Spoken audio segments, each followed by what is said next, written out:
This is a Headgum podcast.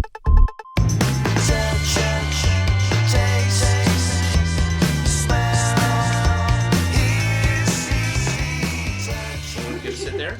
Sure. I mean, you don't have to. Oh yeah, no, I'll go wherever Too you late. want. Too late. Too late. I'm here. Also, Michael, this is Jake. Hey Jake, how's And if anybody ever looked like a Jake, it's this gentleman right here. You look so Jake-ish to me. Thank you for coming. Where are you coming in from? Just from home. Where's home, I Wash guess? Heights. Oh, okay. Are you... This is going to sound like it's a joke, but it's not. Are you friendly with, or are you neighbors with Lynn Manuel Miranda? Yeah. He lives right around the corner from me. Does he really? Mm-hmm. That's awesome. And did you grow up there like he did? No. I've lived there for 17 years, but no. I don't know. Don't ask me. I'm not familiar. Yeah, 17 years I think it's been. But yeah, no, he's literally right around the corner in this building called Castle Village. That's. I think that's so awesome of him that he lives in the same exact place where he grew up. Spent his whole life, and his family's there. And he's all like that. a real, like a neighborhood, like Wash Heights, like dude. Like he's like a cheerleader. I think that's cool. And he's a really good guy. He's like one of the kindest people I've ever met. I'd never met him before. I did this thing on Broadway with him. Were you in All In? Yeah, yeah. I don't know. I saw the first wave of people. I had Annalee Ashford on here.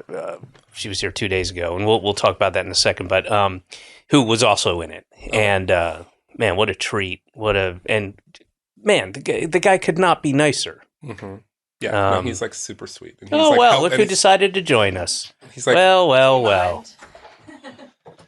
And he's like helped me personally on stuff. Like it's like I owe him quite a lot. Yeah, he's a good guy. All right, enjoy. All right, thank you, Emma. And like yourself, a bit of a comedy nerd. Really? Yeah. Wait, am I a comedy nerd? That's not a bad thing. It's not. What do you mean by that?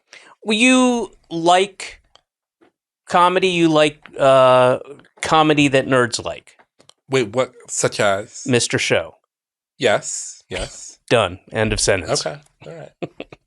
When I don't mean nerd in a bad way. Okay. All right. At all. Well, no, I'm not like I wouldn't. I'm a nerd. I'm a comedy nerd. I mean, I like the comedy I like, but I never thought of myself as like a real connoisseur of it. I didn't. Which is what I associate with the comedy nerd. Okay. Dumb. An appreciation for it. I do appreciate good comedy. And sure. I only know this because you told me as much. Yeah. But I also like hate a lot of comedy. Oh, me too. Or feel complicated about it, or like don't understand the current era of it. Well, that's because you're getting old. Because I'm getting old, but also... And you're in the arts. I'm in the arts, but also like the switch from linear to like digital is very confusing for me. A lot of stand-ups certainly have that same view. A lot of older stand-ups. Yeah. Not even older. I mean, I'm older. I'm talking about like stand-ups that are in their like late 30s, early 40s are... in fact, they're more vocal. I'm at the point where I'm like, yeah, whatever. I mean, it's, I mean, I just, to me, I'm not even like, it's not even about like or don't like. It's just like, I'm trying to understand it. Because sometimes I'll look at, because now my algorithm is always sending me these people who I don't know. And I'm sort of like, wait, so you're digesting everything on Twitter and then repurpose. And then so like when we talk about AI and ChatGPT and shit, I'm like, you're doing it. Like when I think about AI, we were doing it first. And then how were we doing it first? Meaning like I feel like it's a snake chasing its tail.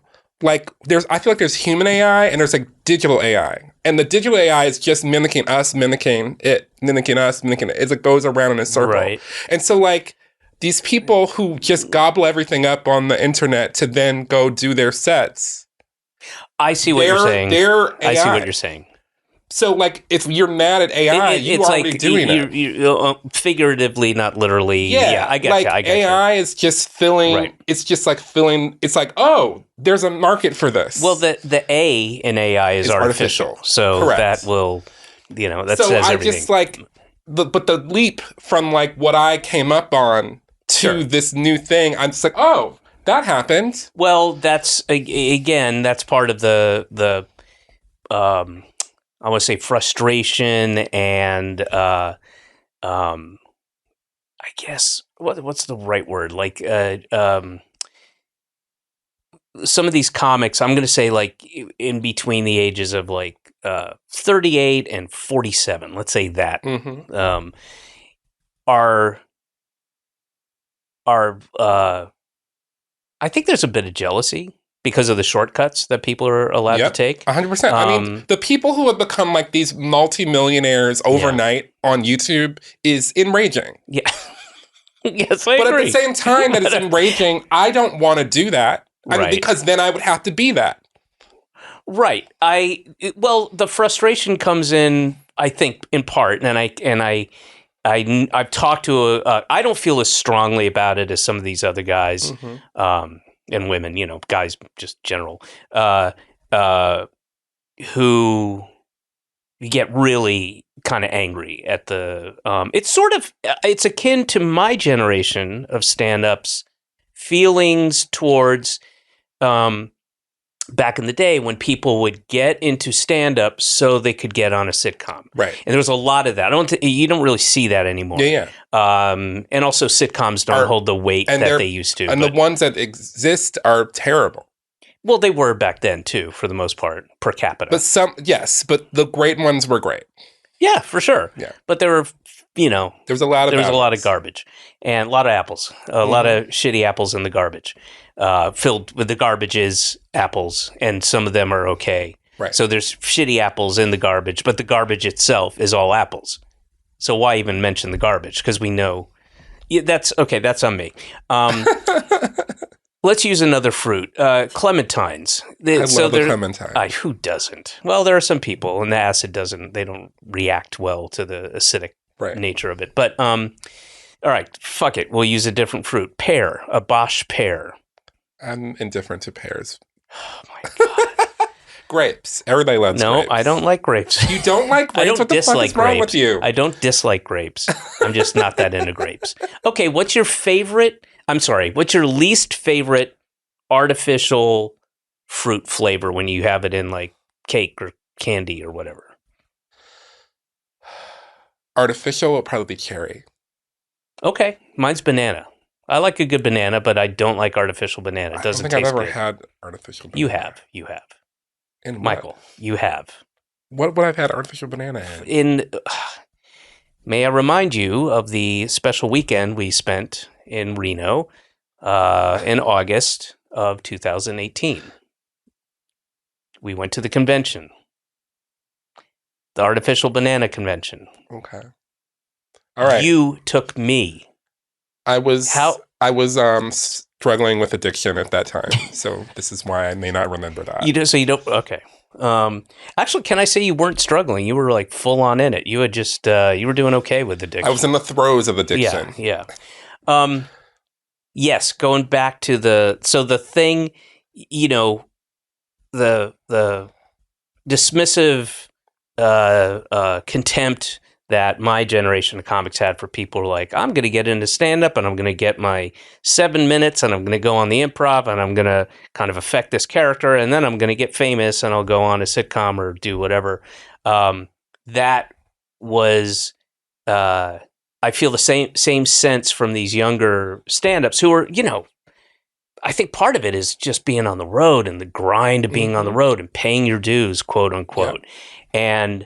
And then some of these folks are coming up and they're getting Netflix specials and they're multi-millionaires and they have not, quote unquote, paid their dues, which is relative, and I think that's what's angering a lot of these stand-ups. So the finding that takes away from their idea of the purity of stand-up comedy.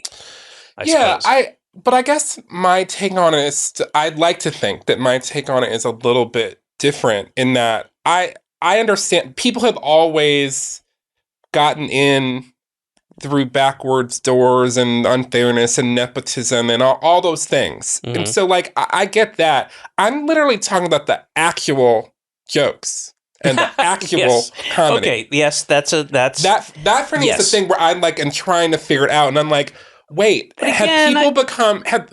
This is to me is where like the human AI of it is the mystery and the X that I've been trying to solve for myself, because it seems like people will be like "Gah, gah, gah, gah, gah, gah, gah, gah, gah," over something that I think, like, I'm like, where's the joke? Like, but where is it? Michael, I think that's generational. I think and that applies to literature and drama and all kinds of. I think older people have a little bit more difficulty in seeing the thing. Music of like, you like that? That's garbage. In my day, we listened to this. But I think the difference is that it's not like I have like highfalutin comedic sensibility or highfalutin musical sensibility. Certainly, there's like I do have some of those. Well, but like I where also is your like trash. But Yeah. but even the trash sort of becomes not even trashy. Like, it's just bland. I know, but that's And the blandness is the part where I'm like, wait, isn't it supposed to be like hilarious? Dude, I'm agreeing with you, but I'm Yeah. saying that is something that. But you think that's generational? I do. Okay. I do. All right. Fair.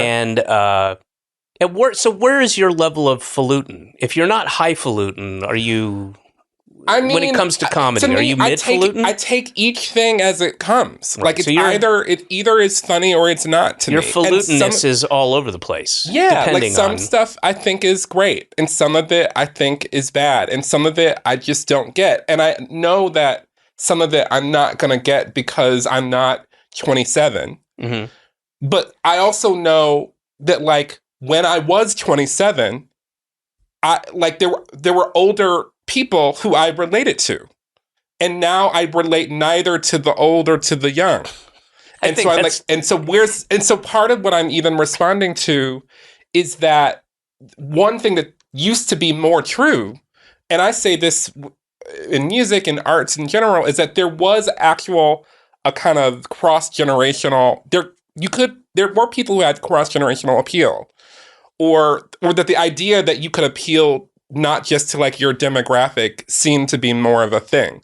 And that feels to be less of the case. Now, that being said, there's a lot of people out there that I don't know. So some of this is just a function of the fact that we have a more individualized, personalized, algorithmized environment. So there's also going to be a lot of stand-ups or musicians or artists or whoever who I don't know who do what I'm describing. Same. But it used to be that it was easier to see all of it. Well, there was less to see. And there was less to see. In some ways, I personally think is better, but that is a generational thing. I agree. I think it's generational, but I agree with you.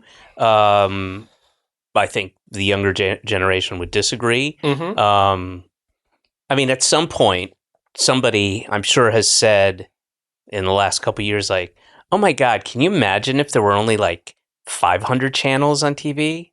Right. What? I mean, that would be fucked up, or can you imagine what did people do before TikTok? Yeah. I mean, Joni Mitchell has this lyric in one of her songs that goes to kind of crazy you get from too much choice. Mm-hmm. And I resonate with that. It's like too much. Yeah. It's so it makes it hard to even appreciate. I've learned that. I've watched, with raising my daughter, like one of the one of the things that I've learned I shouldn't do is offer her too many choices. You give her, everything goes better for everybody if you go, hey, what do you want? What do you want me to make you for lunch? Do you want tuna fish or do you want the blah, blah? And she'll say something. If I give her 5 choices, she doesn't want any of them. She wants something else. And it's just an easier thing. But I think it's time. Did you just burp? I did. Should we enhance that in post? I don't know what the rules of the road are, but if that works, then you can enhance it. Okay. So what I'd like to do is like a really echoey, guttural belch. But I'll then probably at do it the again. end, at the very end, just so you don't, you sort of hear it, it's subtle, and you have to go back and rewind it. Rewind it? What, how old am I? Rewind I it. still have a TV VCR combo in my house, and it works. It's just is like a child's voice going, help. If we can put that in there. Okay. I want to introduce you to everybody. All right. We've been talking here for over 1 minute. We'll probably cut out like 10 minutes of it. Okay. So I'm here with Michael R. Jackson, and you mentioned nepotism before. He is the adopted son of Michael Jackson, who, and what the R stands for, Ricky Ricardo. What? Reby. And why did he give you the R? Because you were just Michael Jackson. He wanted me to stay in my place. So Reby was what is how he it was a humbler. Right. Reby will humble you. When you misbehaved, did he go, Reby? Yes. Oh goodness. So Michael R. Jackson, no relation to the dead one, the fiddler, and the diddler, the fiddler diddler. I got in so much trouble with the Michael Jackson fans, and no relation because he adopted you. So you're not like there's no bloodline. He just allegedly. Adopted you. Allegedly. Oh, interesting. Now it's getting juicy. But you did see his penis. I mean, who hasn't? Who hasn't? Do you even have to ask? So pale and threatening.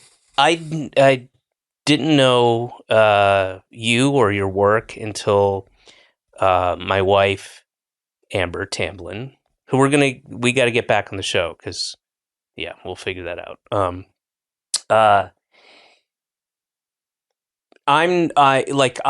She's introduced me to so much theater and musical theater and productions that I would not have availed myself of. 90% of them I wouldn't have, gone to or I wouldn't have even been in that orbit. But she is, and she's turned me on to a bunch of stuff. And then in particular, and she nails it pretty much 9 out of 10 times. And she told me about this show. It wasn't on Broadway yet. The show. This is a tongue twister. The show she had seen, yes, called A Strange Loop, and the whole thing was presented with that, now just listen to me, because it's going to sound like something you're not going to like, but you're going to love this. Trust me on this. I'm going to describe it, and you're going to go, what the fuck? And trust me, it's amazing. And she described it, and I was like, I'm not sure. And she's just go. And I went, and it, I'd say one of the top 5 shows I've ever seen anywhere. It was just stunning, and I couldn't shut up about it to my friends, trying to get everybody to go see it. Called A Strange Loop, and you won the Pulitzer and the Tony. And a Clio. I'm not sure about that one. Okay, and what about? Trying to think. People's Choice. Daytime Emmy for Best Scene Stealer. And Soap Opera Digest. And you won also that year, or the musical won, the National League's Rookie of the Year in baseball, MLB. That's how good it was. We were in a league of our own, you could say. I wouldn't say that. That's that's a bad joke. I said you could say it. I could say it. I mean, sure, I have the capabilities of saying it. I did. You did say it, so therefore it's true. Fine. Do you see how that works? I loved it. It was such an amazing show, and like a very brief summation. And tell me if this is, this doesn't touch I always upon. like to hear how other people describe it. Well, I'm going to describe it almost in like a logline technical way, without any of the cool shit about it. So it's a musical about a early 20s, mid-20s, gay, black gay usher at the Lion King, who is writing a musical about a black gay usher at the Lion King. And the musical, so you see this, you see his life, and it's already too long, this explanation. And then, but there's the supporting cast play like various people in his family. Like there's multiple people who plays dad. Mm-hmm. And it's really poignant and really fucking funny. And it's also trippy. And the supporting cast was so fucking good too. Yeah. Holy shit. They were amazing. I mean, it was so cool. And I know that really doesn't give you a even halfway complete idea, but it was a super cool musical, and I'm not a musical guy either. And then, Amber would put on the soundtrack when we'd go upstate, and there were songs that we really gravitated toward. The song that is you loved Inwood Daddy, like that was your favorite song. You played it every time. Inwood Daddy. No, my favorite song was the happy birthday message. The mom. The mom leaves on the phone, and it's just a message. She's leaving a message, and it becomes a song. It's about happy birthday, and she loves her son, but then gets all Christian-y and and it's really funny. Yeah. And can I tell you the funniest thing to me, which is not the funniest ha-ha moment at all, but the thing that made me go, oh man, this guy's got an ear. This is perfect. I don't know if I told you this. I don't think so.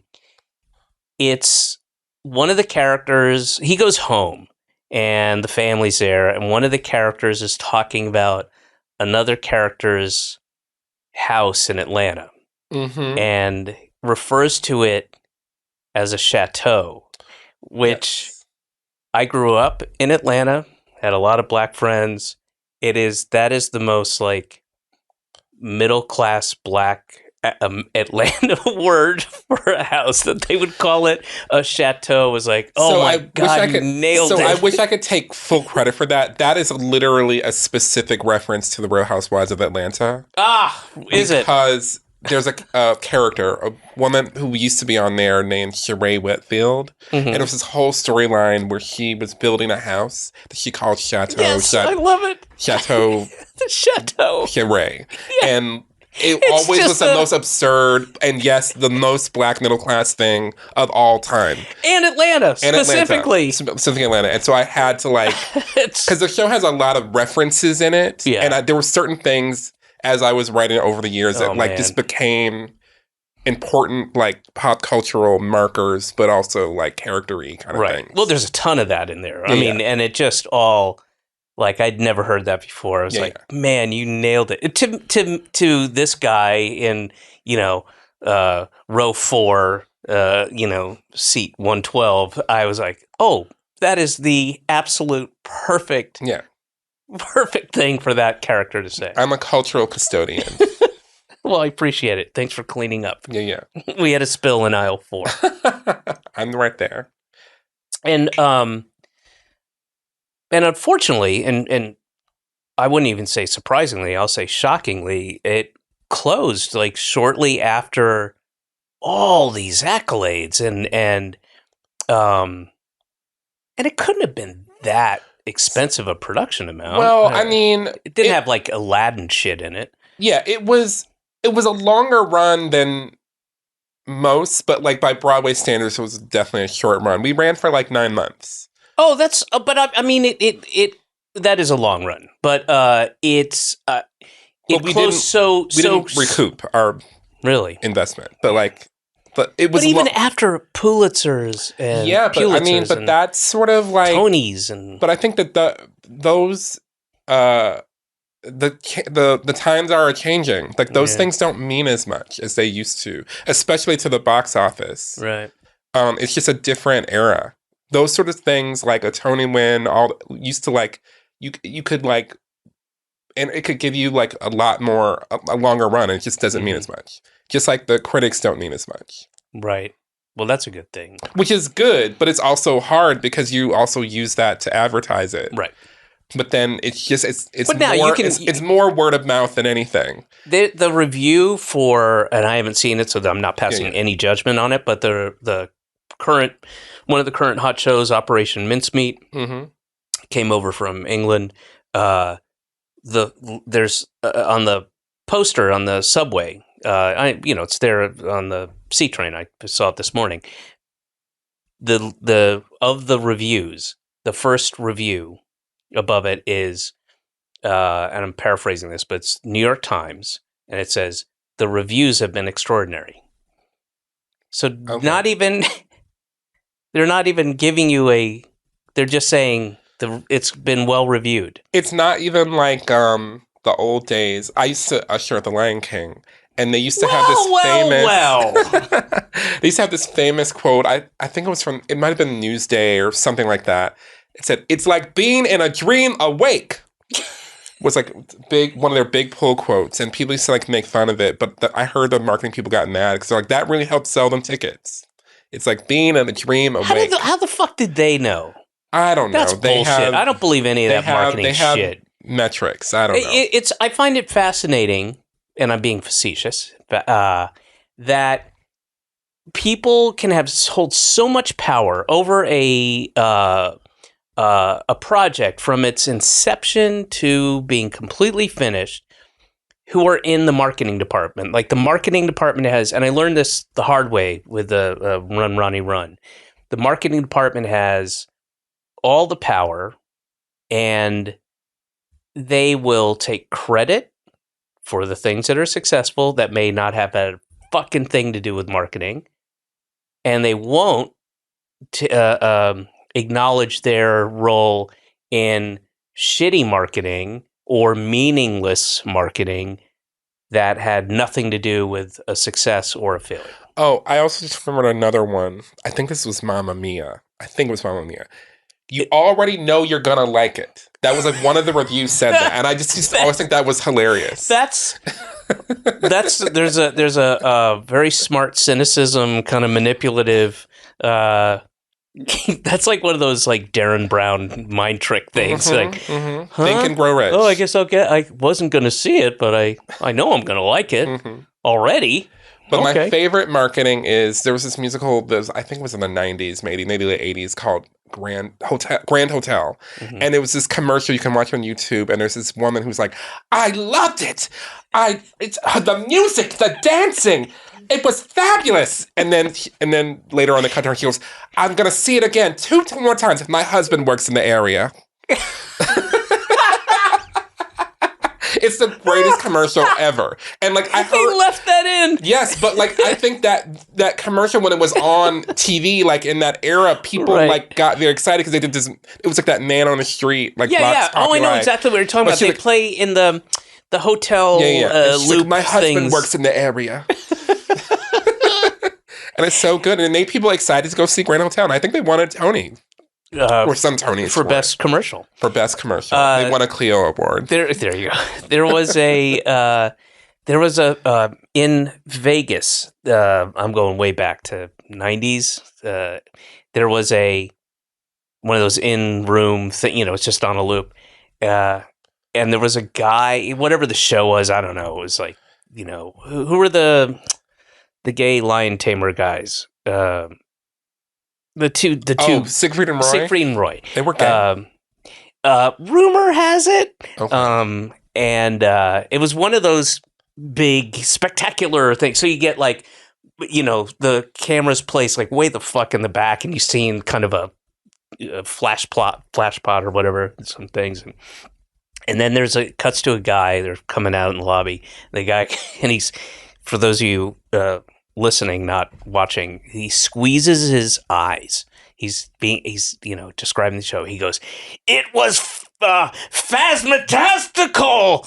It was like, he made up a word, and he was so moved by the lion moving. It went like it was in a box, and then it wasn't in a box, and then it was like, it was phasmatastical or whatever. And there was a commercial, I think it was for The Lion King, where they had a bunch of the people speaking, and this guy goes, "And I bought the mug."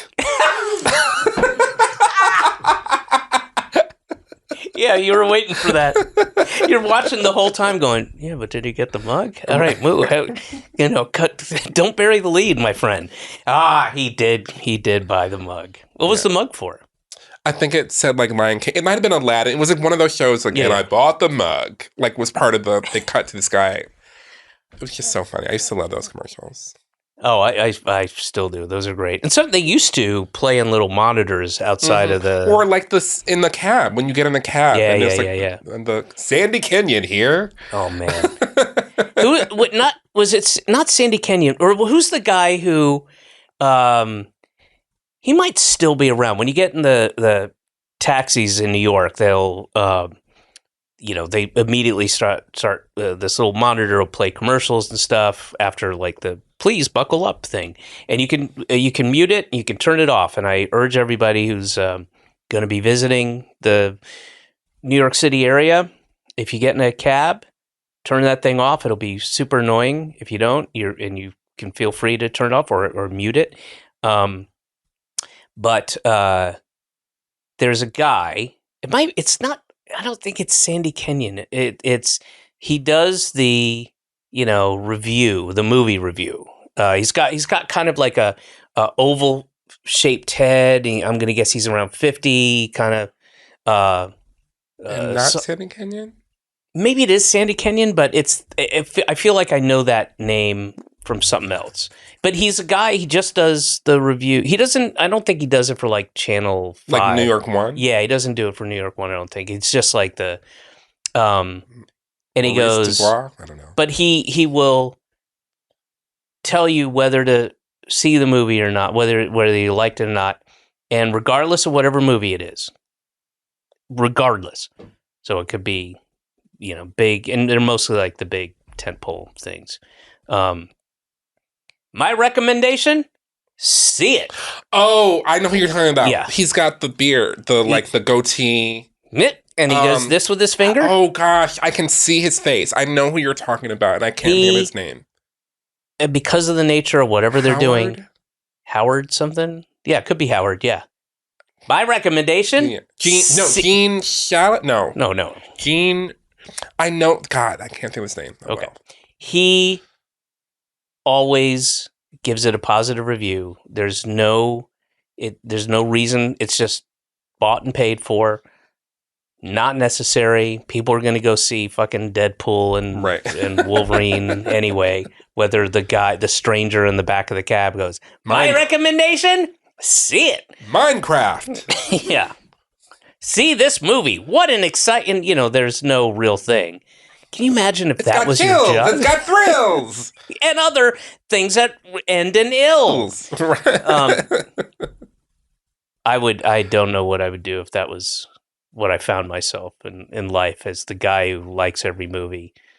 I don't know what he's paid, what kind of swag he gets. I mean, maybe that's like, you know how they say ignorance is bliss? Maybe like joy is liking every movie. I don't think he true. Oh, mate, you're looking at this in another way. You're looking at it as if he really does love every fucking movie he sees. I mean, I think perception is reality. I like that idea, Michael, because I was being more cynical and thinking. Well, I'm actually being like really cynical, meaning like if ignorance is bliss, then joy is liking every movie. Like if you just like every movie uncritically with no thought, maybe that's like the most joyful you can be. So like in a kind of they live. I'm wearing a t-shirt that says "They Live" based on that John Carpenter movie. I'm a nerd in that regard. I'm definitely a horror nerd in that regard. But like it's kind of zombie pod people way. You love everything, right? So it's not unlike when you see a clearly mentally ill person and they're cackling, laughing, and you're like, I mean, they're laughing. I'm not laughing. I'm kind of bummed out right now just thinking about all this crazy shit. Should I change places and become mentally ill? Even though I smell like piss, they are laughing and they're happy. Yes, although the funny thing, I always want to write either a song or write a joke into something about crazy people always know when to get off the train. They could be like literally like in a full-blown moment, but it's like, boop, boop, 125th Street. Oh, there's my stop. Yeah. And they get off every time. So there's some positives. Yeah. Yeah. I see what you're saying. There used to be a guy, I lived in Dumbo for a couple of years. And there was a guy who would be on the corner of like Front and whatever it was, Washington or something. And he would ask for money and had a cane. And you know, not aggressive at all, and just like, you know, hey brother, what's up? You know, I see him, and sometimes I give him money. Most of the time it's not, but and then one day, like 7-8 months into this whole thing, I just assumed he lived in the area. I see him getting off of the C train at High Street, and holding his cane and just walking down. It was like, oh, this is your job. Yeah. Oh, I see. I used to notice that year. I don't see as much of that anymore. I used that in the early days of my living in New York. I used to see that sort of thing. He's bringing his cane. Yeah, and it's a downhill walk from High Street down to Dumbo from Brooklyn Heights, and he would, walk and have his cane, get off the subway, come down, you wanna get ahead. That's I was like, oh, I see now. I didn't realize you were clocking in for this. And then George Jetson. I don't get it. Never mind. Because he'd clock in. Yes. Jane, his wife. I'm his son Elroy. His son Elroy. Daughter Judy. God, you're such a nerd. I am in a good nerd way for some things. Yeah. I would honestly I would guess that 50%, if not more, of the guests on this podcast are nerds. All right. In a good way. Yeah. I'm a nerd. Yeah, no, I wear it with pride along with my They Live t-shirt. Yeah, there you go. What are you working on now? I am sort of, after many years of back-to-back shows, I'm sort of back in my little laboratory. I don't have anything immediately coming up, except I have an opera that I wrote the libretto to that'll be in Philadelphia next year. Holy shit. At Opera Philadelphia, called Complications Ensue. I'm working with Justin Is it Vivian Complications in Sue, S-U-E, like the lady's name? Correct. Is it really? Mm-hmm. Oh, shit. I'm good with the puns. Yes. I'm good with the Broadway puns. Yeah. But that'll be in Philadelphia next year. So that's sort of the only thing that's Wait, Michael, is that for real? Is it Complications Mm-hmm. Ensue? Yeah. Oh, the puns. Yes. So working on that with a bunch of different. It's a piece that has a bunch of composers. It's not just one composer. Not just doing a libretto. And other than that, I'm just I have some old commissions I'm working on. So I'm kind of just in the trenches. When A Strange Loop took off, did you almost in the perception, the outsider's perception way, did you kind of overnight have all this work that was, were you approached for all this stuff? It was kind of the process was interesting because I sort of truly came out of nowhere, professionally speaking, Right. with that piece. And so the word sort of got out, and then people started to come, and like people were flying from LA or whatever. And then like shortly after that, suddenly I started doing these general meetings. Mm-hmm. And then that sort of has continued to this day. And then like there've been lots of like the tricky thing is like there've been lots of people who come to me for things, but the problem is they see a strange loop, they love a strange loop, but then it's like, okay, well now here in Hollywood, do this other thing. Yeah, well, And like, that's... and so then and then it's like, oh, he's that black guy who wrote that thing. Wait, we had this great thing about like World War II black pilots who, can you do that? And I'm like, have you met me? Oh I mean, my God. I love that. I mean, but is that a real thing? Yes, 100%. Oh. Like, and there's other we cool have a things thing about World War II pilots, but the thing is, they're black. Right. You can write that. Yeah. And like, you know, and I've taken quite a lot of those kinds of meetings where it's like, where's our Black Lotus? Yeah. You know, Yeah. and I'm like, of course. Okay. So, and then the big thing I got out of it was that I wrote on Boots Riley's show I'm a Virgo. That was on cool. Amazon. But like, I know Boots from way back. Yeah. And so, because he had come and seen A Strange Loop when it was off Broadway. Yeah, and just to let people know the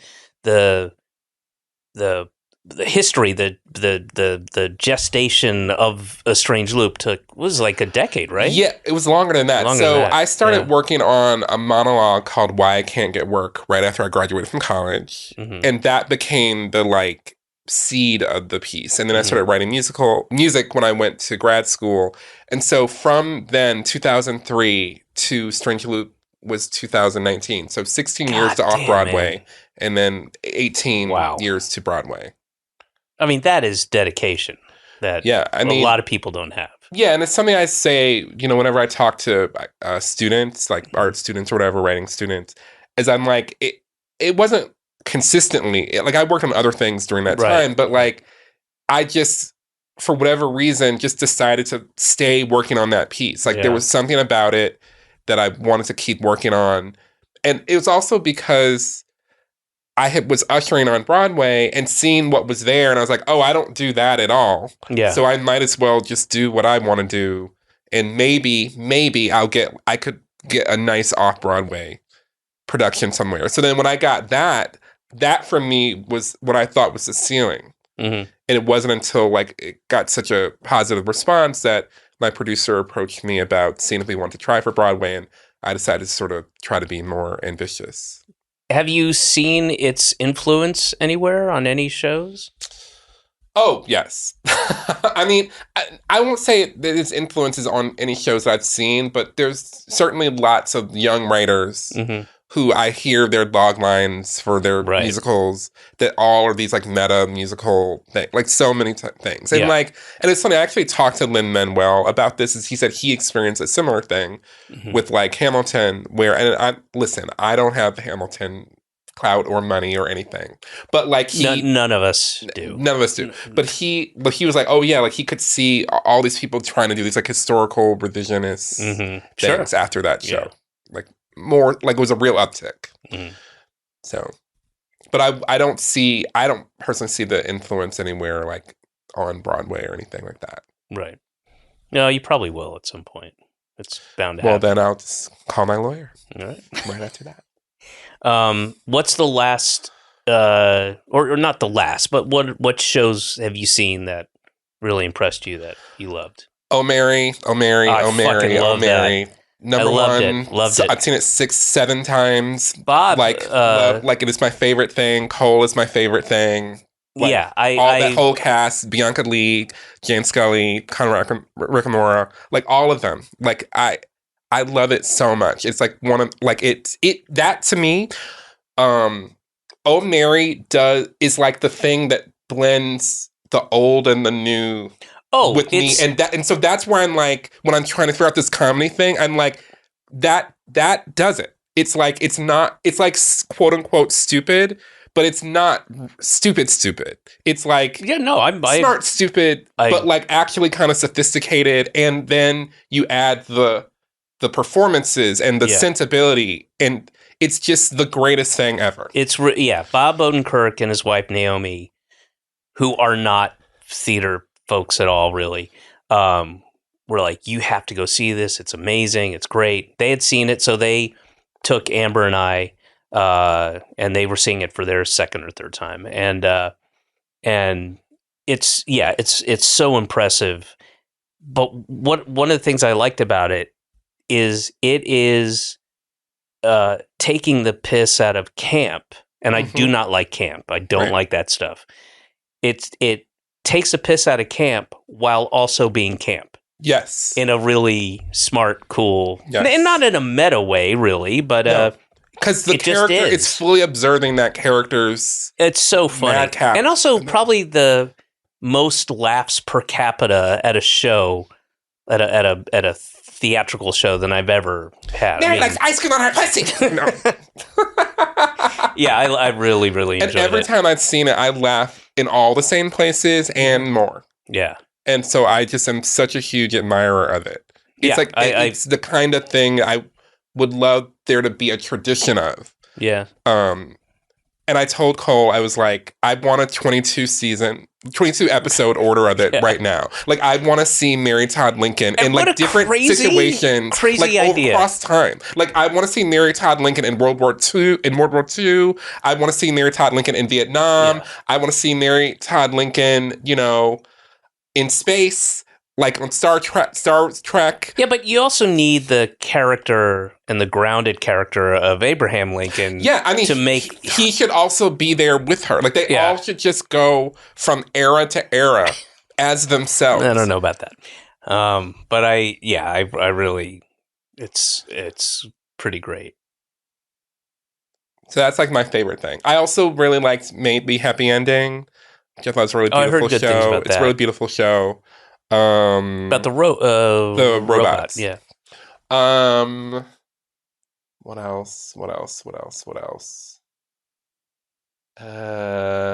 I mean, those are a lot of things. I mean, those are two big ones for me. Oh Mary, I'm with you. That was, and I'm so psyched it got to move to Broadway. On purpose. My friend Brandon Jacobs Jenkins. His play is like really awesome. Just won the Pulitzer. It just won the Pulitzer yesterday. Yeah. Okay. Very cool. proud of him. Yeah. All right. I'll check that out. I know Brendan again through. Well, I know everybody in this world through Amber, my wife, who's on the board of the Soho Rep, and I have a T-shirt that says "Board," BORED, of the Soho Rep. Love it. And Amber, I knew because I watched her as a child on General Hospital. You were both children. Yeah, I think I'm a slightly older child than her, I think. But she was a child on General Hospital, and I watched it every day. Like I have fans that kind of run a gamut of types, but I've never seen the amount of people that you would never guess are like, oh, I used to watch you on General Hospital. And I know a guy, friend of ours, who spent time in prison for some bad things. And he's like, oh man, when he met Amber and when I was first starting to go out with her, he was like, he had just gotten out of prison. And he was like, oh my God, you're Emily Quartermain. And so this guy was a General Hospital fan. Yeah. And that was a surprise. Yeah. So when I was in college, I interned at All My Children. And I used to, before they told me I wasn't supposed to do this, I would read the fan mail. And like so many of you mean open up? I would open the fan letters. Because I thought, for some reason, I was supposed to do that and then distribute it to the actors in their mailboxes. What made you think that? I was an idiot and they weren't monitoring me very closely. So it was their bad. And no, I'm sorry.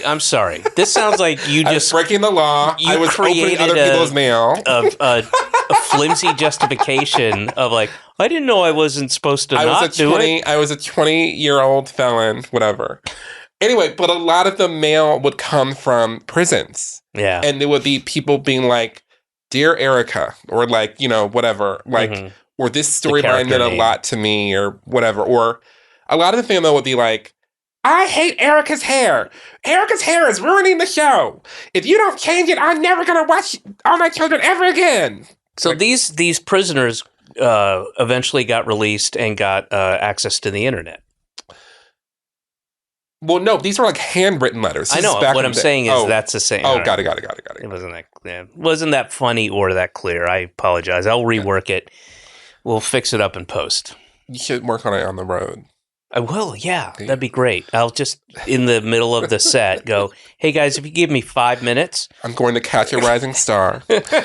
And then I'll be back. Yes. And then what I'll do is I'll ask create... Nixie Shore her opinion. I'll create a tiny Catch a Rising Star set, and I'll walk over into it, and I'll ask 6 people from the audience to come up and be that audience, and then I'll work on the bit. And then you'll talk to Mitzi. And then Mitzi, did I murder? Did I murder? I never passed. I didn't pass at the Improv in New York. I did not pass at the Comedy Store in L.A. I never passed. I never passed. So you came up Mitzi. The hard way. I didn't come up through the Comedy Store or the Improv in New York. No. You were like Neely O'Hara. You couldn't rely on... Never mind. I don't That's know a very niche reference. I'm going to leave it alone. Can you just give me a hint? Valley of the Dolls. That is niche. Yeah. I think my father-in-law was in Valley. Oh, no, Peyton Place. Those two things aren't the same, which I've never seen Peyton Place, so I've always wanted to see it. Yeah. My father-in-law, I think he got nominated for, or maybe even won for that. I thought it was for West Side Story. No. Okay. I don't think he might have been nominated, but he won a Golden Globe, I think for Peyton Place. Okay. Isn't that like soap opera-ish? Yes, yeah. It is. So of all the things he did, so who knows where that, because I haven't seen it, but I mean, he did some great stuff. So it's probably one of those things where you're like, this is what you're going to get. This is what I'm getting it for. Listen, some of the people who came through those shows like did some crazy performances on them. Like, I will hands down look up Judith Light on One Night to Live in 1979. That bitch like ate that up. Yeah. I'm not denigrating soap operas. I mean, it's silly. It's like to me, it's like the difference between like a glass of fresh milk, not fresh from the cow, but like a really good quality dairy from a dairy, and then going to Key Foods and getting like the semi-skimmed 1% milk from Cremo Land, and then adding water to it with and then maybe just one leaf. I have a philosophical difference with you on this, but okay. I understand what you're saying. Yeah. I don't. Were you, you must have been of the era then that knew of, what was it? We used to watch it. God, it was a real soap opera that kind of was so absurd. God. When Passions. What? Say it again. Passions. Yeah, so I hated Passions because... We loved it! Right. The doll comes to life. Yeah, so... Timmy, who he died. He died in like year 2000. The actor or the doll? The actor. Oh, what about the doll? Is the doll still alive? The doll lives inside our hearts. It lives in your heart, not in mine. I hated Passions because Passions replaced Another World, which was my show. Okay. And I loved Another World. All right. And so you were blinded by anger and you weren't able to see the beauty of Passions. But also, in terms of like being like the crazy soap opera, that was Days of Our Lives for me. Days of Our Lives, Marlena was literally possessed by the fucking devil. I don't know any of this shit. Marlena was possessed by the devil. Okay. Vivian buried Carly alive with a speaker in her casket so she could talk to her and torture her from above ground.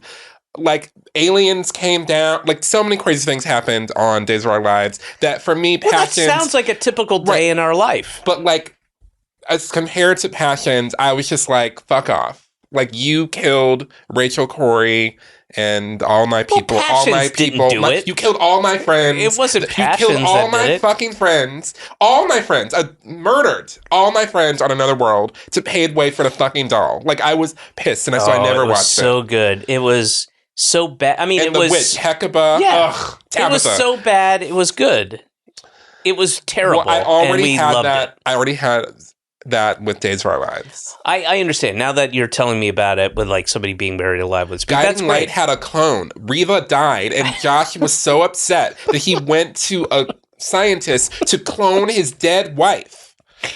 That's how Dolly. it works. Her That's name just was how Dolly. it works. And then she lived in the house, and then Reva came back because the fans hated the clone. They had the clone age rapidly and die.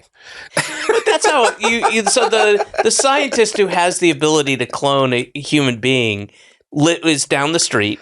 Correct. In the what cul-de-sac or wherever they Yeah. Where is this? What Springfield. No, but what's the name of the Guiding Light. Guiding Light? There's a guiding light above us, and it shines around your head. There's a guiding light below us. If you see it, then you're dead. You're dead. You're dead.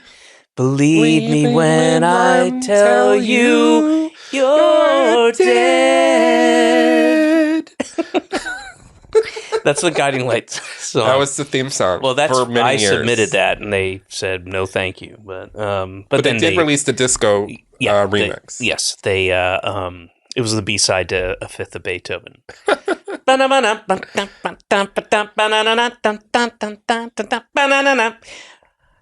Michael, you're a theater guy. What do you think of this lighting that they've chosen? It used to be purple, and then they switched it up to orange.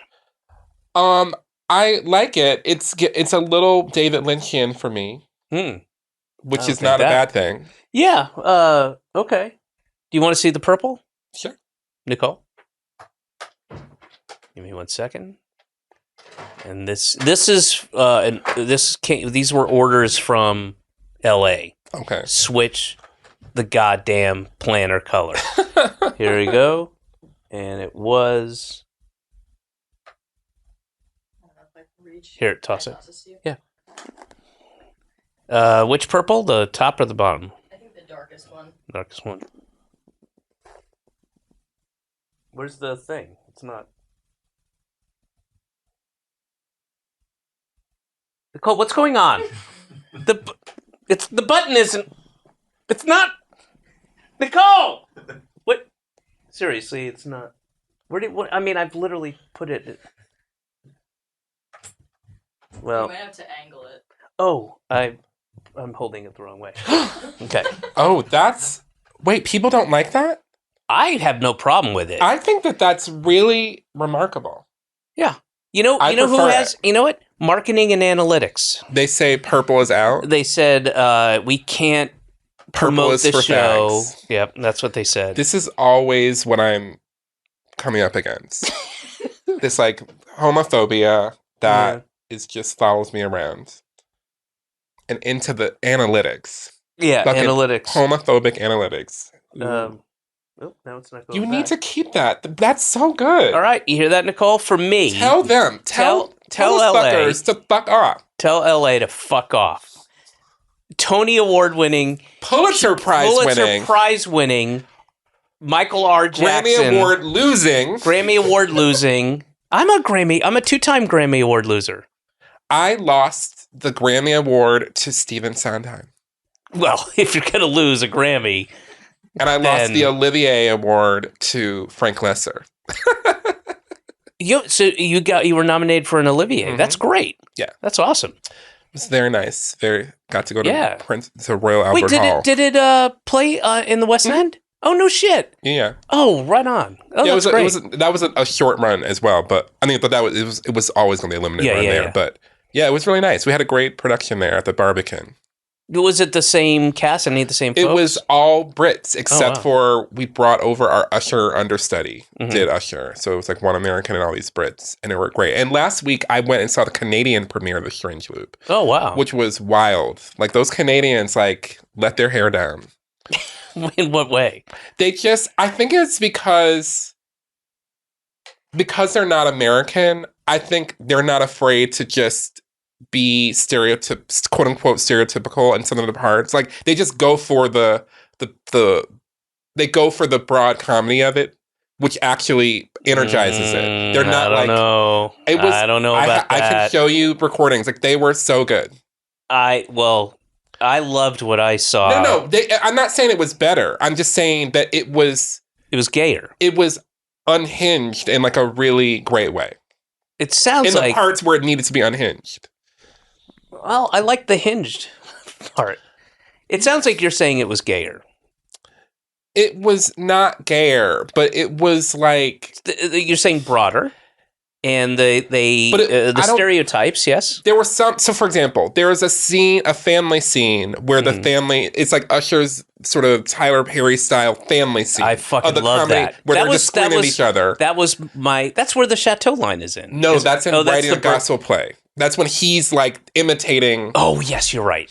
And so there's a scene when they're coming in. Right, there's a scene after that where they're all yelling at each other about like, right. Who said that? And blah blah blah blah blah.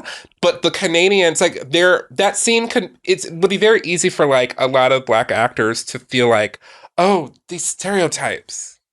Oh, but they don't know any better, so they just sort of did it full out, and it made that scene be so funny. Like, it was so funny. I'm sure I'm not saying it was. The writing is funny. Yeah, so. But what I mean is that, like, I was worried when we went to London, for example, that because it had such an American sensibility to it, that they wouldn't like get it, and so they would like be more withdrawn or something. You mean the actors? Yes, but it was actually the opposite, because they didn't have any sense that they needed to like moderate any of the language. They just sort of leaned into it even more, which I think was helpful, because the audience in general there is they have a different mindset about what was happening. And so my point is that it was really great.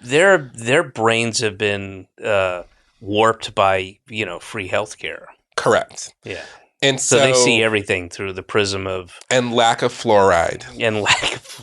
Well, that's what on the way got out here. Yeah. But yeah, it was, anyway, my point is that it was great. It was like super, I didn't know what it would be like, and it was super great.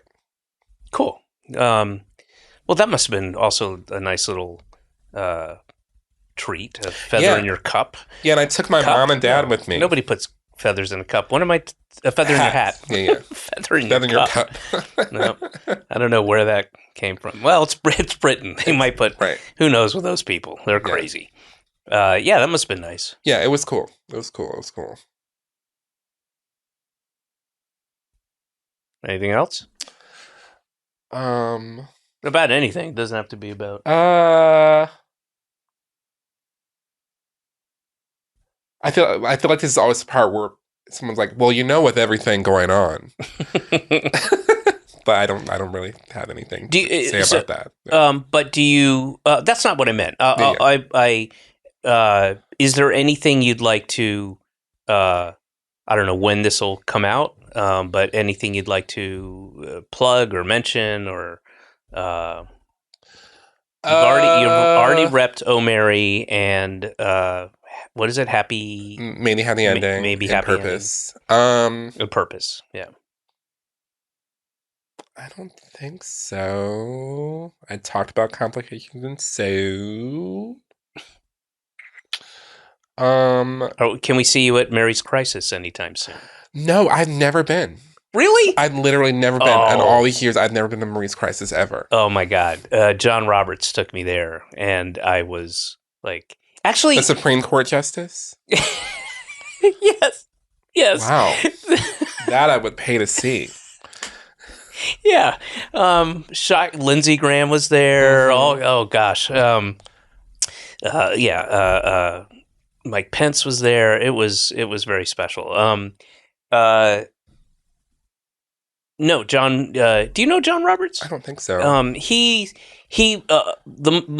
thing most people know him from is the voice of Linda Belcher in Bob's Burgers. He's a comic actor. Okay, He's done okay, some okay. great stuff Great. and awesome guy. But I went subsequently.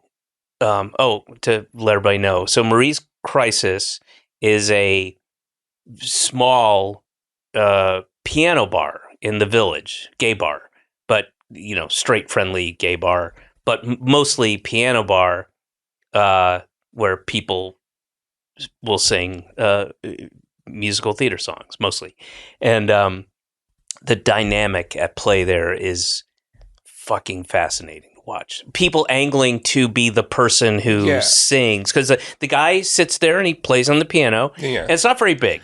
Yeah, and I think I know somebody who plays there regularly, like is like a regular. But you have to watch the dynamic. So, and it's like kind of a circular, and not everybody's participating. Let's say, half of the room, whatever. And again, small, it's tiny. And the guy will start playing whatever, To Dream the Impossible Dream, right? And so you have a bunch of people who start, to dream, and then eventually somebody, I don't know how it works. The dynamic is fascinating to watch. I don't know what the interpersonal friendships or how these people know each other, but eventually someone takes the lead, and then people kind of die down and they let that person sing. And I haven't seen, there's nothing I could see that was obvious, like a gesture or anything, or stepping into something. It's but kind of like when, like a cockfight, like when what is the name of that thing that comes up on chickens when they're like feeling threatened? Oh, like somebody a coxcomb? Is that I guess I don't know. Whatever. Like it's like the head chicken.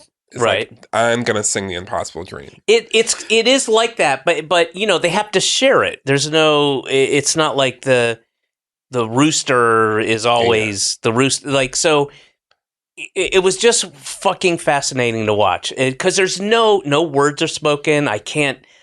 I couldn't discern any kind of subtle, like, it's my time and you didn't like move to the center. It's just somebody would and then they would do this, and then the other people would die down. And, The closest I've come to that is there's this gay bar on the Upper East Side called Townhouse, and there used to be a pianist there who died during COVID.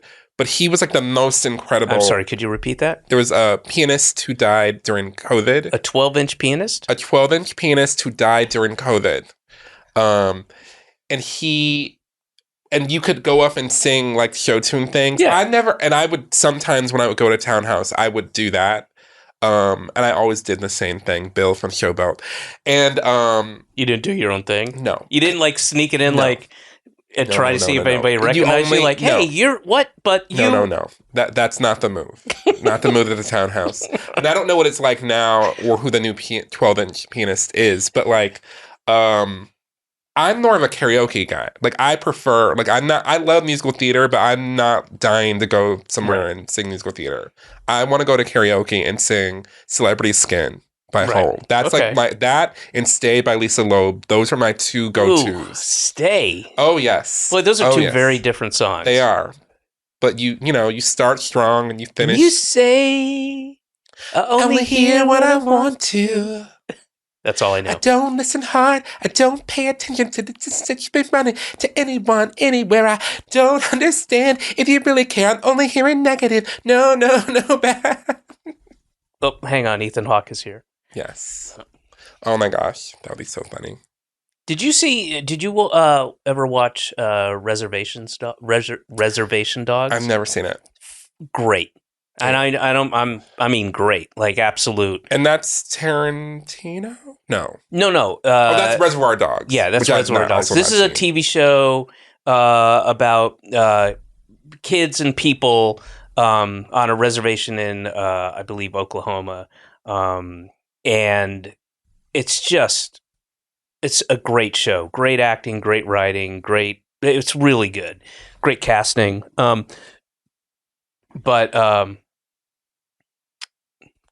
I was just going to say Ethan Hawke is in one in the last season, and he's phenomenal, just phenomenal. But I highly recommend it. It's just I'm happy it's on. It's one of those shows I'm happy this is here. Good. No, I'll have to check that out. And I think the only other thing I would mention, I mentioned this to you, like I'm a Ghost World super fan. Oh yeah, like I love that movie so much, so much. And I have on my phone saved as a meme to send to people the art teacher scene with Ileana Douglas when Enid has like the racist art up and the art teacher is like, I don't know what to say, Enid. I think it's a remarkable achievement. And I send that clip to people whenever there's something that's like horrible or dumb. Oh my God, can I have it? No. That movie like is very much, so much of my sense of humor comes from that. Like that, the irony and the sarcasm and all that. Well, so are you a Dan Close fan? So I only knew, like I saw that movie and then I read the comic and that was all I knew of him at the time. But now he's come out with so much So stuff. I didn't know that he'd come up with anything else after that. And so I need to check it out. Oh, I mean, there's rarely an artist that can top themselves every single time. But man, his stuff is just so unique, spot on. And I will often, and I'll say this to people who understand the reference, but I'll almost daily, I'll pass somebody by in the street and they look like a Dan Close character. Yeah. Klaus? I don't know. And oh man, so art school competent. I mean, the amount of stuff he's done is I'm like super behind on Wilson. Don't see the movie. The movie fucked up. The movie just took a really great premise and didn't do it. But properly. No, but Ghost World, like Patience, Monica. His latest is called Monica. It's great. Yeah. And these are like they're all they're short, filmic. Yeah. Like they're like you can see what kind of awesome, amazing, beautiful movie this might be, and I mean that's for everything he's done. I mean, just like really great. Yeah, I absorbed Ghost World and Happiness and like Todd Solondz at the same time. Right. And it like imprinted on me in a huge way because I like Happiness is in top 5 for me. Yeah, great movie. I'm living in a state of irony. Oh, he did the poster for it. He did? Yes. Oh, yes. I didn't know that. Yeah. That's so funny. We've come full circle. It's a tiny circle because we only mentioned 2 things, but we made a full circle. Mm-hmm. So yeah, Dan Close did the artwork that makes for the sense, poster. Because I had the screenplay for that, and it's that makes total sense. Yeah. Michael, thank you so much for coming down. Thanks for having me, all the way from Washington Heights. And in the Heights. I end every episode with a question from my daughter. So who's 8 now? Okay, here's your question. Okay, Michael R. Jackson, he of A Strange Loop. Why does each month have only 29, 30, or 31 days? Because I said so. Okay, there you go. There you go, Marla. There you go. There's the answer. All right, thank you so much for coming down, and I can't wait truly for. I'll probably skip the opera, but for your next thing. It's going to be a really silly opera. I would imagine. That was a Headgum podcast.